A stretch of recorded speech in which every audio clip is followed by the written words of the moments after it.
नमस्कार। अगर मैं असम को बाढ़ प्रदेश बोलूं तो आपको बुरा नहीं मानना चाहिए और आपको बुरा लगना भी नहीं चाहिए, क्योंकि पिछले 72 सालों में असम में आई बाढ़ से होने वाले नुकसान और सरकार के द्वारा दिए जाने वाले राहत पैकेज को अगर मैं जोड़ भी लूं, जितना खर्चा किया गया है वो एक नया असम राज्य बन जाता, वो भी सुरक्षित वाला। सभी लोग अपना जीवन यापन कर रहे होते। लेकिन आज की स्थिति यह है कि लगातार साल दर साल भयंकर रूप में, रौद्र रूप में बाढ़ आती है।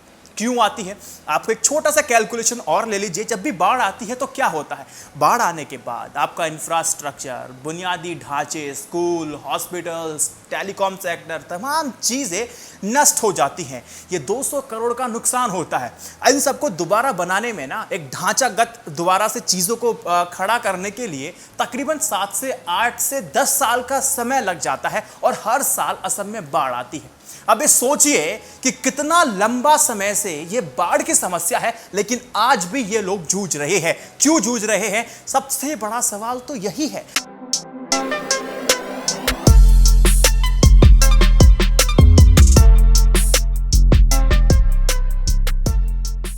असम में 33 डिस्ट्रिक्ट है। 24 डिस्ट्रिक्ट ऐसे हैं जो कि बाढ़ की चपेट में है। 95% से ज्यादा नेशनल काजीरंगा जो पार्क है ना, वो भी डूब चुका है। वहां कितने सारे जानवर मर चुके हैं इसका अंदाजा आपको नहीं होगा। अभी कुछ ऑफिशियल डाटा आया है, या आप ये देख सकते हैं। लेकिन जो वहां के मवेशी हैं, वहां के जो जानवर हैं, वो अपनी जान को बचाने के लिए तो भागेंगे ही। अब वो हाईवेज जा रहे हैं, बस्तियों में घुस रहे हैं, तो वहां पर भी लोगों को खतरा बढ़ता जा रहा है। ये एक खतरनाक समय है असम के लोगों के लिए। लेकिन दोस्तों, मैं आपको बता दूं कि मेन स्ट्रीम मीडिया पे इसका कवरेज नहीं होता है, क्योंकि इनको बाढ़ में भी ग्लैमर चाहिए, जो कि नहीं मिलता है। इससे बड़ी शर्म की बात हो सकती है, 2 बूंद क्या पड़ती हैं मुंबई में और दिल्ली में, उसका कवरेज मीडिया करता है, 1 घंटे का प्रोग्राम करता है। लेकिन असम के नॉर्थ ईस्ट के लिए हमने फिर उसको उपेक्षित कर दिया। क्यों कर दिया, इस बात को समझिएगा। नागरिकता को लेने के बाद भी मैंने बताया था कि एनआरसी और सीए की जब बात होती है तो भी असम को किस तरह से कवर किया जा रहा था, ये अपने आप में सबसे बड़ा सवाल था। उसको लेकर मैंने वीडियो बनाया था, समझाया था कि असम के लोग सबसे ज़्यादा प्रभावित कैसे होने वाले हैं। लेकिन हमारा जो मीडिया है अभी जिम्मेदारी नहीं समझता तो नहीं समझता, लेकिन जो मेरी जिम्मेदारी है वो आप समझिए मेरी समझ के साथ। चलिए समझिए वीडियो के अंदर। असम की अगर आप इकोनॉमी का आधार ही देखोगे तो खेतीबाड़ी ही है। लाखों की लाखों हेक्टेयर जमीन पे की गई फसल को ऐसे ही बहा ले जाता है ये पानी। और आपको पता है वहां का जो किसान है कभी भी कर्ज मुक्त नहीं हो पाता है। वहां असम में कौन कौन सी फसलें होती हैं? दाल होती है, जूट होता है, धान होते हैं, गन्ना होते हैं, तमाम तरह की दालें होती हैं। वो सब बर्बाद हो जाती। अब सरकार की पॉलिसीज किस तरह की होनी चाहिए थी मुझे बताने की आवश्यकता नहीं है, लेकिन वहां का व्यक्ति किस पीड़ा से गुजर रहा है ये सोचने वाली बात है। आपको बताऊं, जब बाढ़ आती है ना, तमाम बीमारियां भी अपने साथ लेकर के आती है। समय कोरोना वायरस का है और साथ ही आप लॉकडाउन लगा ली साथ में। आप अगर समायोजन करने की कोशिश करेंगे, समझने की कोशिश करेंगे, तो आप देखिए जब बाढ़ आती है ना तो तमाम तरह की आपको बीमारियां होने का खतरा बढ़ जाता है।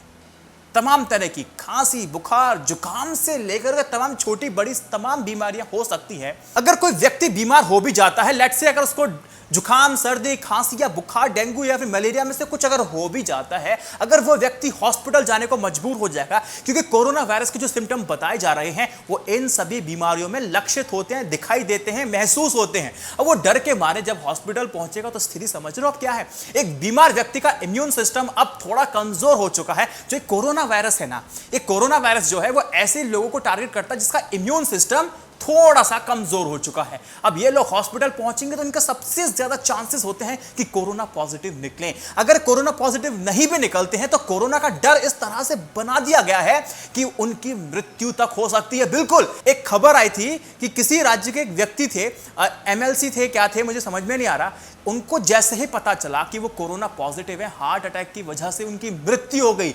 कोरोना का यह सबसे बड़ा खौफ है जो कि संसार में व्याप्त हो चुका है लोगों के अंदर। अब इस खौफ को निकालने के लिए मीडिया को काम करना चाहिए था, जो नहीं किया। अगर मैं डॉक्टर विश्वरूप राय चौधरी की बात करूं तो शायद उनकी जो किताब है उसको पढ़ने के बाद संपर्क साधूंगा, फिर आपके सामने बात रखने की कोशिश मैं करूंगा। तो अब देखिए, कोरोना वायरस उतना खतरनाक नहीं हो रहा जितना खतरनाक इसका डर है, जिसका वहम है क्योंकि हार्ट अटैक वाली स्थिति आपको लाके खड़ा कर देता है। एग्जाम्पल ले लीजिए कि जब आपको सांप काटता है, देश के अंदर जहरीले सांप नहीं है, 90% से ज्यादा देश के अंदर सांप हैं जो वो अगर काटते भी हैं तो आपको सूजेगा बहुत से बहुत और थोड़ा दर्द होगा। उनमें वेनम नहीं होता, जहर नहीं होता कि वो आपको मार सकें, लेकिन फिर भी लोगों की मृत्यु आपने सुनी होगी कि सांप ने काटा और बच्चा मर गया, सांप ने काटा तो आदमी मर गया, सांप ने काटा तो बुढ़ा मर गया, बुजुर्ग मर गया। ऐसा क्यों होता है? उनकी मौत का कारण अगर आप देखेंगे वो सांप का जहर नहीं होता, बल्कि वो डर होता है, जो डर इस समय कोरोना ने पैदा कर दिया है, इस मीडिया ने।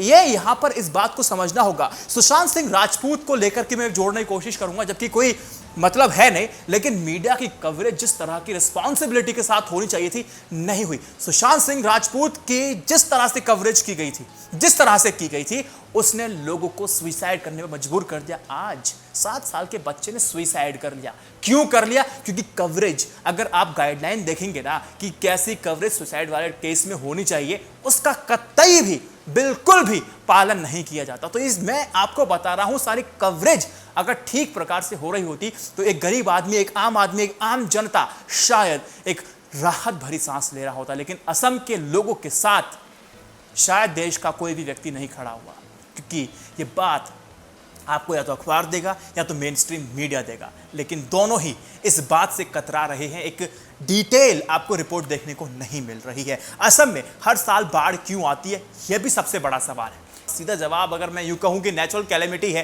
क्लाइमेट चेंज है, ज्यादा बारिश होगी तो बाढ़ आनी शुरू हो गई। अगर मैं इतना कह करके इतिश्री कर लूंगा तो ये मेरे प्रोफेशन के साथ और आपकी जानकारी के लिए दोनों के लिए घातक होने वाला है। दूसरा है मैन मेड कैलेमिटी है, ये सिंपल सी बात है।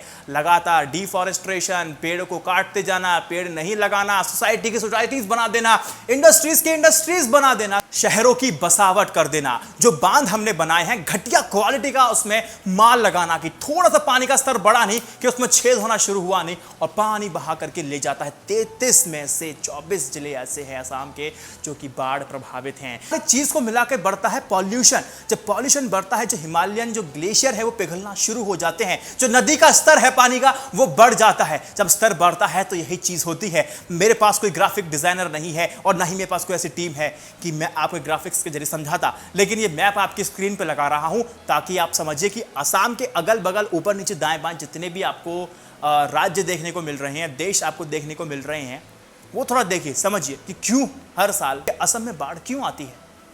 अब असम में बाढ़ आने का सबसे बड़ा कारण है ब्रह्मपुत्र नदी। ये नदी चीन, तिब्बत, भारत तथा बांग्लादेश से होकर के बहती है। इसको अगर मैं कहूं तो ट्रांसनेशनल रिवर कहते हैं। इसका एक बहुत बड़ा हिस्ट्री भी है, लेकिन आप इस मैप में बड़े ध्यान से देखने की कोशिश कीजिए। मैप में देखिए कि जियोपॉलिटिक्स की बात तो करनी पड़ेगी मुझे। देखिए, हर साल दूसरे देशों से पानी छोड़ा जाता है, जिससे जो आपको बांध है ना, ये फोटो आप देख रहे हैं, जो तटबंध है वो टूट जाते हैं और ये पानी जो है फिर बस्तियों में घुसना शुरू कर देता है, फिर बाढ़ के रूप ये ले लेता है। असम का जो उत्तरी हिस्सा है भूटान और अरुणाचल प्रदेश में लगा हुआ है, आप मैप में देख ही रहे हैं। आपको पता होना चाहिए दोनों ही पहाड़ी इलाके हैं। पूर्वी हिस्सा जो है वो नागालैंड से मिलता है, पश्चिमी हिस्सा जो है वो बंगाल से मिलता है और बांग्लादेश से भी मिलता है। असम का जो दक्षिण हिस्सा है वो त्रिपुरा, मेघालय और मिजोरम से मिलता है। इस असम में तिब्बत से निकलने वाली कई नदियां अरुणाचल प्रदेश से आती हैं। इस बाढ़ के लिए सबसे ज्यादा जिम्मेदार जो नदी है वो है ब्रह्मपुत्र, जिसकी छोटी बड़ी कुल सहायक नदियों की बात करें तो 35 हैं।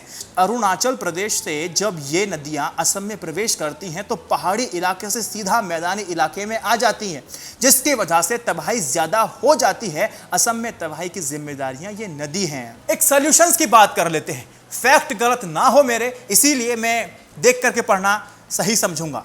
1912 में और 1928 के बीच में एक सर्वे कराया गया कि ब्रह्मपुत्र जो है वो असम का कितना एरिया कवर करती है, तो 3870 वर्ग का एरिया कवर करती थी। और साल 2006 में एक सर्वे के मुताबिक यही 3000 से बढ़कर के 6080 किलोमीटर तक फैल जाती है, अपना विस्तार रूप ये धारण कर लेती है। देखिए, अभी भी असम में तकरीबन 70 से ज्यादा अधिक परियोजनाएं बाढ़ नियंत्रण की चल रही हैं, लेकिन सभी सारी की सारी सिर्फ बांध बना करके नदी को ही कंट्रोल करने की है। और जो बांध बनते हैं घटिया क्वालिटी का मटेरियल लगता है, 70% से ज्यादा जो बांध है वो एकदम जर्जर हालत में है। जर्जर, किसी भी काम, किसी भी मतलब के लिए हैं, जबकि नदी अपने किनारों से कंट्रोल होती है और किनारों को जंगल और वृक्ष अपने कंट्रोल में रखते हैं, लेकिन सभी को तो हमने बड़े शान के साथ बर्बाद कर दिया। अब असम को सालाना बाढ़ से प्रकोप को बचाने के लिए जो ब्रह्मपुत्र है और जो उसकी सहायक नदी है, एक तो उनकी सफाई शुरू होनी चाहिए, पुराने बांध हैं उनकी सफाई हो और नए निर्माण बांध बने, क्वालिटी का ध्यान रखा जाए, ये थोड़ा सा बेहतर होने वाला है। वीडियो लंबा हो रहा है, उम्मीद है आपको पसंद आया होगा। इस वीडियो को 3 व्हाट्सएप ग्रुप में शेयर कीजिएगा। INI न्यूज़ इंडिया की जर्नलिज्म को सपोर्ट करने के लिए आप मुझे ना इंस्टा मोजो से लेकर के YouTube मेंबरशिप लेकर सपोर्ट कर सकते हैं। स्टे अपडेटेड, स्टे एजुकेटेड, सत्यमेव जयते। नमस्कार।